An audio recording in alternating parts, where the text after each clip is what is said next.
On their 1968 album Anthem of the Sun, the Grateful Dead unveiled one of their most adventurous and surreal compositions. That's It for the Other One. Unlike traditional rock songs of the era, this piece is a sprawling suite made up of four distinct sections: cryptical envelopment, quodlibet for tender feet, the faster we go, the rounder we get, and we leave the castle.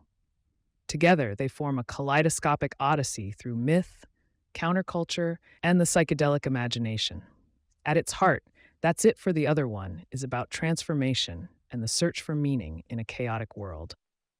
Written in part as a tribute to beat writer Neil Cassidy, the famed muse of Jack Kerouac's On the Road and later the driver of Ken Kesey's Merry Prankster's Bus, the song captures the restless energy of a man always moving, always chasing freedom, yet never fully at peace. The lyrics reference a figure who took his shoes off and headed out for the country, a poetic nod to Cassidy's manic wanderlust and untamed spirit. The song also reflects the psychedelic experience that defined the San Francisco scene of the late 1960s. Its nonlinear structure, improvisational passages, and surreal imagery mirror the mind-expanding journeys the Dead and their audience embraced.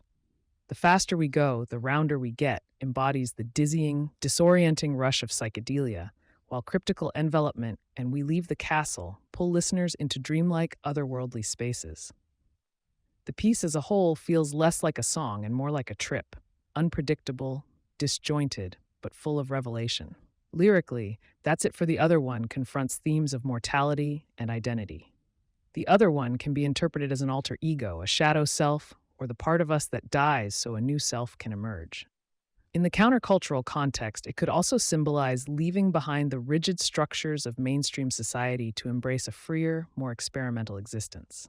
The song's ambiguity is part of its power, allowing listeners to project their own experiences of loss, change, or awakening onto it. Musically, the Dead push boundaries by blending rock with avant-garde experimentation. Layers of sound, studio manipulations, live jams, and unconventional rhythms create a swirling sonic landscape.